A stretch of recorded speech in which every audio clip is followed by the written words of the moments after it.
Hey, it's Kelly. Welcome back to my channel where we talk all about how to glow from the inside out. Today, I want to share with you 5 tips in addition to sunscreen that you can use to protect your skin from the sun this summer. If you're so ready, give the video a big thumbs up and let's jump in.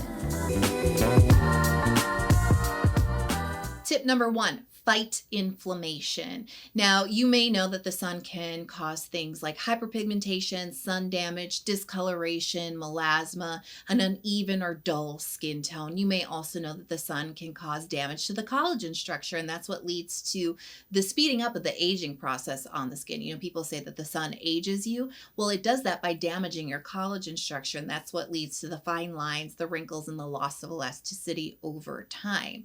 And you know that you should be wearing your sunscreen. As I mentioned at the top of the video, right? Sunscreen is your skin's first defense against the damage that the sun can cause, right? So you know to wear your sunscreen every day, you know to reapply it, and you know to wear your water-resistant sunscreens when appropriate, right? You know all of this.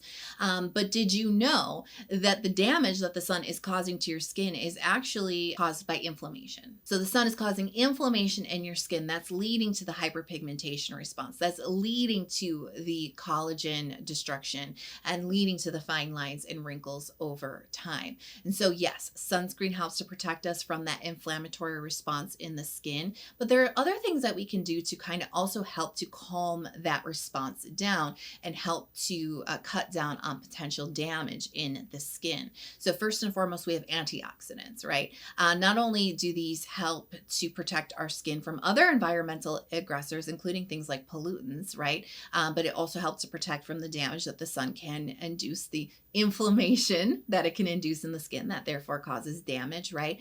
But it also is a really good secondary line of defense, right? You need your sunscreen. Antioxidants will not replace sunscreen, but when they're used together, they're more powerful together, right? They can really help to boost that protection. They can really help your sunscreen work harder and protect your skin harder.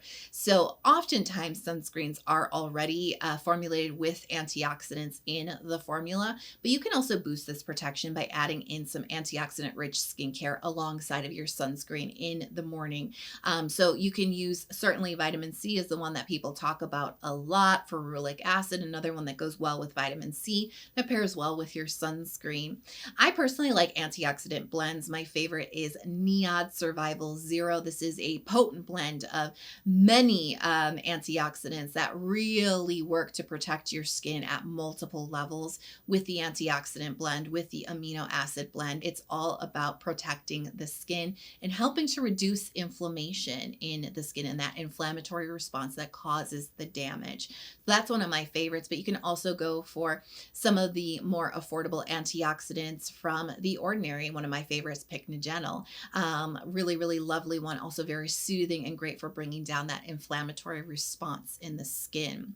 You can also use potent anti-inflammatory ingredients like centella, snail mucin, mugwort. These are amazing at reducing inflammation, and these can be great after sun care types of ingredients to include in your skincare routine. You know, when you've been out in the sun for a really long time, even when you wear your sunscreen and you load it up on your antioxidants first thing in the morning, if you've been outside for a long time and the sun kind of stresses out your skin, I call it sun-stunned skin, like it just feels worn down. It feels maybe a little bit sensitive. Maybe it feels a little inflamed. It probably looks red. Maybe it even feels a little bit dried out.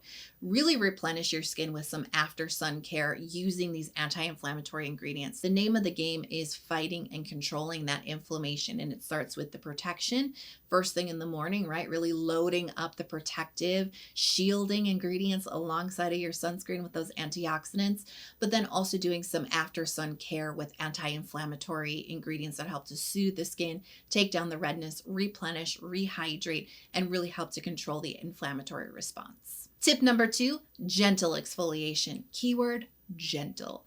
Now, you know that exfoliation is amazing in the skincare routine, and it can really help you get to your skincare goals so much faster, right? Like, it is definitely a core staple of a good skincare routine. That being said, though, exfoliation can definitely make our skin a bit more sensitive to the effects of the sun, even when we're wearing sunscreen. Just that constant act of shedding away the dead skin cells and that constant skin renewal, that newest, babyest skin, I always call it, that baby skin coming out and really rejuvenating the skin, that can make your skin a little bit more sensitive to that inflammation, right? Or to the sun. You can just kind of feel it a little bit sooner on your skin. But there are straight up exfoliating ingredients that are classified as photosensitizing, meaning that they do just make your skin more vulnerable to the sun. So just the mechanism of exfoliation can make us a bit more sensitive, but then there's certain ingredients that definitely ramp up that sensitivity. And so some of those ingredients include AHAs, so your glycolic acids, your lactic acids, your mandelic acids. These are a bit more photosensitizing. Retinoids are definitely in this category as well. Retinol, retinaldehyde, tretinoin, let me tell you, way back when in the 2020 era, I almost said the 20 teens. Back in 2020, I started using tretinoin, and I remember my first summer, I started tretinoin, I want to say it was at the end of December or maybe in January.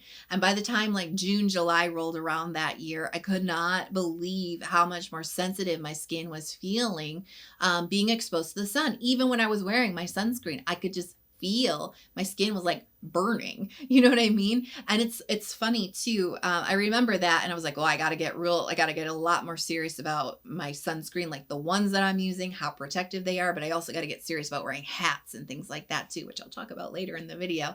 But it's funny, last month, it was one of the first really nice days of the year, and I sat outside, and I could feel it on my cheekbone. I could feel the sun just burning my cheekbone, even though I was wearing my sunscreen, right? But I wasn't wearing a hat. And I was like, oh yeah, my retinaldehyde use, I'm using my retinaldehyde 5-6, days a week.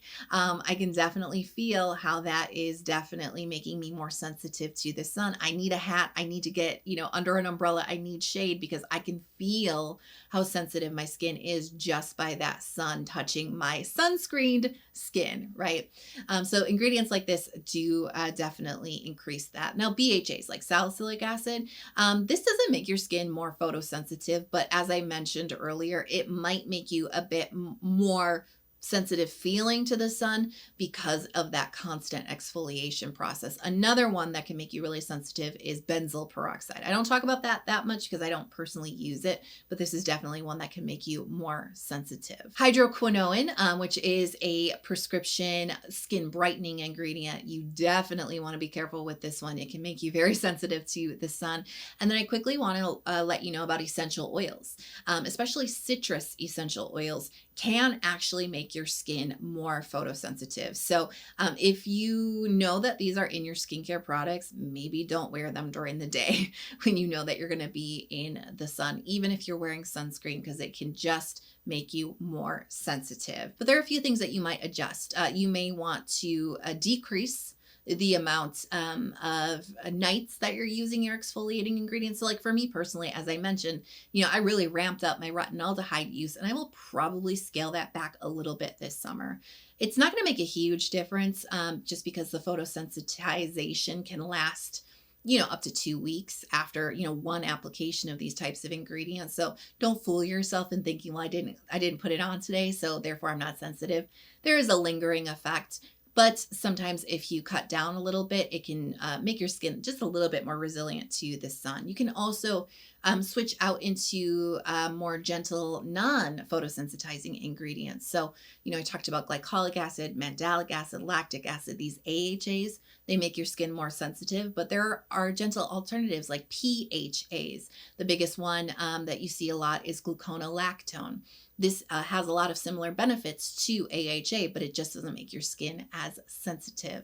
Now, LHA, this is an alternative to salicylic acid, which I mentioned, not classified as photosensitizing, but LHA is gentler than salicylic acid, and it may help to reduce how sensitive your skin is feeling to sun exposure. Tip number 3, hydration and barrier care. This is a Kelly Driscoll joint, so you know I'm going to be talking about barrier care whenever I can. And it actually makes a lot of sense to talk about barrier care when it comes to protecting your skin from the sun because, well, I always talk about sunscreen as your skin's first line of defense against the sun. That is true. Definitely. It's one of our most useful tools in our skincare box, right? But your skin barrier is also a line of defense against the damage and the inflammation that the sun causes to your skin. And this is another thing that I noticed in my skincare journey, especially when I've been tuning into, sun protection and all of that over the years. When my barrier was completely damaged and just broken and awful and terrible, I was so much more sensitive to the sun and my skin would get a lot more irritated and a lot more inflamed very quickly. Yes, even with wearing sunscreen, because your skin barrier is a barrier, right? It works to hold all the good stuff in, but it also helps to defend the bad stuff from getting in. And that includes things like, pollutants and bacteria, but it includes, the damaging inflammation from the sun. It is a line of defense. And if you have a weak barrier, you're going to be more prone to the effects of the sun. But if you are not protecting your skin adequately over time, the sun is also going to wear down your skin barrier. So it's really kind of a two-way street, if you will, right? If it's already damaged, you need to strengthen it up, right? Because you're going to be vulnerable. But if you're not using those protective measures, it is going to wear down your skin barrier, and then you're going to need to strengthen your skin barrier. So why don't we just make sure that we build that barrier care into our routines to make sure that we are resisting that damage, right? So you know what I always say about barrier care, right? Ceramides, cholesterol, fatty acids. I have a whole playlist about barrier care, so you can definitely check that out if you need more in-depth information about how to do this.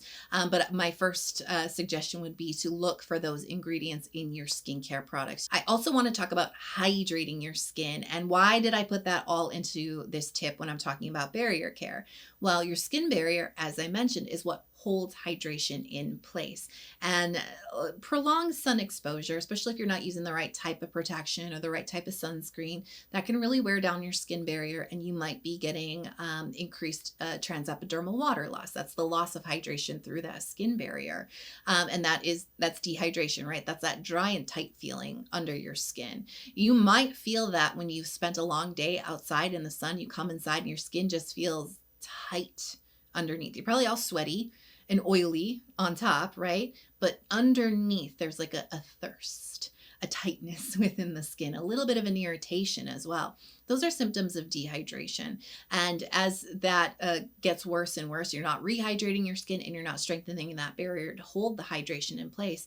It can start to really show up. Your skin's going to look quite hollow. It might be very thin looking. You might see some fine lines and wrinkles appearing on your skin. Those are dehydration lines, not necessarily wrinkles, right? Not necessarily structural in the collagen, but it really has to do with your skin not being plumped up with hydration. So when you spend a long time outside, it's a really good line of defense to just focus on lots of hydrating skincare. You can also combine this tip with the anti-inflammatory tip from the beginning of the video. Really finding really beautiful, juicy, hydrating products with centella, mugwort, right? Those anti-inflammatory ingredients, snail mucin, or even phytomucins. If you like vegan skincare, those can be incredibly effective at rehydrating the skin, right? And plumping it back up. Some of my favorite actually ingredients for summertime weather, but really want to focus on that for after sun care, not just anti-inflammatory ingredients, but deeply hydrating formulas as well to really replenish the skin, to help to fight the effects of that dehydration. But remember to always marry it with some barrier care as well. And that is really going to help strengthen up your skin's natural defenses. So that in combination with your sunscreen and your other protective measures and your after sun care is going to mean that your skin is going to coast through summer and sun exposure a lot more easily. Tip number 4, consider sunscreen clothing. That's right. We're talking about UPF fabric with built-in sun protection. So this fabric has been rated to protect your skin from the sun just like a sunscreen would. So I always look for UPF 50 plus clothing, and they're very easy to find, and they're actually pretty affordable. You can find a lot of options on Amazon. I also like Uniqlo for their Airism UPF clothing. They have a lot of different styles, lots of stuff. Bar also offers some great robust UPF clothing collections. Lots of different ways to get it. I love them. My favorite are these zip up jackets. These save my hide every single summer. You can use these with a sunscreen underneath, or honestly, if you forget your body sunscreen, or if you're kind of like me and you secretly low-key hate body sunscreen, because I secretly low-key hate body sunscreen. It's just like a sensory nightmare. Like, it's like sticky and greasy, and the worst, and this has happened to me multiple times. When you're like wear shorts or a dress, you put your sunscreen on your legs, and then you have to sit on like somebody's couch. Maybe it's like a leather couch or like leather car seats. And then you get up and there's like leg stains from your body sunscreen. Disgusting and super embarrassing, right? So I really don't love it. I do it because I know that it's protecting my skin, right?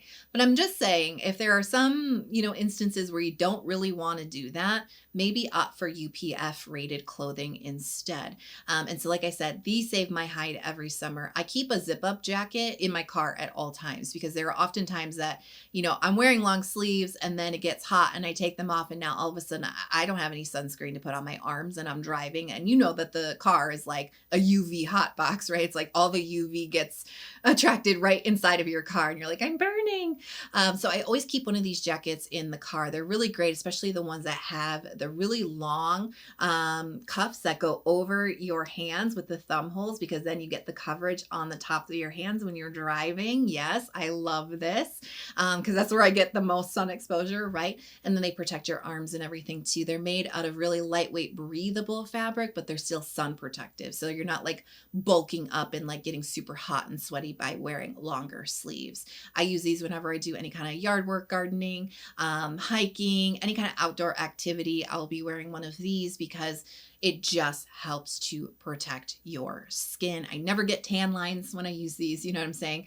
Because they are so protective. What's more important for hats, now I'm not talking about clothes, I'm talking about for hats. What's more important than a UPF rating is actually how much coverage that hat is giving you. So baseball caps, I did a video about this last year. Baseball caps actually are going to give you the least amount of coverage. They're basically just covering your forehead, maybe a little bit on top of your nose. But think about a baseball cap, like the visor is very narrow, so your cheekbones and all of that are still going to get exposure. They're not getting that protection. Bucket hats can be really great, and they're still very popular now. They have that brim that goes all the way around. The wider, the better. The wider, the more coverage that you're getting. You're going to get a lot more coverage on the sides. And remember what I told you when I was sitting outside last month and I could feel it burning? What did I say? Where was it? The cheekbone. That's a very high point of the face, and so it tends to receive more sun exposure. So this is where the sun damage usually starts to show up for folks. It's here. I have sun damage on both of my cheekbones. Here, the bridge of the nose, the top of the forehead. Those are the areas where you get it the most. This area, the top of your nose, tends to be an area that most people somehow just don't get enough sunscreen on as well. So the hats can be so beneficial in addition to your sunscreen. You can even just get the straight up wide sun hats, right? I know that they're kind of like a little embarrassing. I get it. I really do. I have like a big sun visor that I wear, especially when I'm working outside, and I feel a little frumpy, honestly. But it's more important to me to protect my skin than to like look cool at every single like point in my life. Do you know what I'm saying? But as I mentioned, there's a couple of other styles that offer a variety of different coverage. So just choose the one that you're comfortable with, that you know you will wear in the situation, right? If you're like just working in your yard, you don't need to look cool, right? But if you're like running to the store, going to festivals, or sitting outside or eating or whatever, right? You might want to look a little cooler. So a stylish bucket hat or something might be more your speed. And tip number 5, consider physical barriers for your face. Now I'm talking about sun patches. I do know that there are some folks who go for the full face shield, right? And more power to you if you feel comfortable doing that. I've done it a few times. I haven't fully felt comfortable doing it. But if you feel comfortable doing that full sun shield, do it. It is an amazing physical barrier for your face. And that's what I'm talking about, because, when we were talking about clothing just before, that's a physical barrier between your skin, the clothes, and then the sun, right? And that's amazing, but it can be hard to get that barrier onto your facial skin, right? Unless you use the full shield, or you use like the UPF like jackets. They have the really like big hoods that come up like to here, and then you can like zip up like the neck. It's like a funnel neck, and it like comes up to here. If you're into that, like I said, more power to you. Do it. I know the majority of us don't feel comfortable doing that. And we may be comfortable in some situations, but not in all situations, right? And so I really like these sun patches as an alternative. Yes, there's still something different, right? You're still going to stand out a little bit when people notice it, but it's a little bit less obvious than like full on futuristic, like sun shields, right? So I love these patches. I was using them all last summer, and they really do help to protect your skin. And remember what I talked about, cheekbones, right? Tops of the nose, right? These are the highest points of our face, and they get the most intense UV exposure, especially if we don't have hats and things like that. So the sun patches create that physical barrier on our skin. Yes, you still wear sunscreen around the patch, right? But the physical barrier of the patch, they have the UPF rating on them, but then they're just that physical barrier, and they cover large areas of the face where you're most likely to get that intense sun exposure. So I really like these a lot. I do, as I mentioned, have some sun damage on my cheekbones that I've been working diligently over a long period of time to help fade and help to keep them from not getting darker or getting worse or more widespread. And I feel like last summer was the first summer where I really did not see that sun damage progress. I actually saw improvement in the sun damage because it wasn't getting constantly exposed, even with good sunscreen. Good sunscreen sweats off, good sunscreen rubs off. User error, right? We don't always reapply when we need to. We can't reapply, right? So these can be really helpful if you're going to be outside for a long period of time. You don't need to wear these when you're commuting to the office. I mean, you can, but you don't need to. I'm talking about when you're outside, when you're hiking, when you're biking, when you're golfing, right? These are actually really marketed towards folks who do golf. Anybody who's spending a long period of time outside may consider this, especially if you are trying to fight off sun damage on those higher points on your face. You're not into sun shields. You're not into zipping up and having like basically a ski mask on in the middle of July, right? If that's not you, sun patches can be a good alternative. I do have a video reviewing quite a few different types, including some transparent ones that you can wear with your makeup. So there's a lot of different ways that you can protect your skin from the sun in addition to your sunscreen. So I hope these tips helped. And if you have any additional tips, let us all know in the comments below. If you love this video and it helped you, please hit subscribe and turn on notifications. Come join our skincare community, especially if you want to see some more videos from me. I just want to encourage you to keep shining your light. I love you, and I can't wait to see you in the next video. I'll talk to you soon. Bye.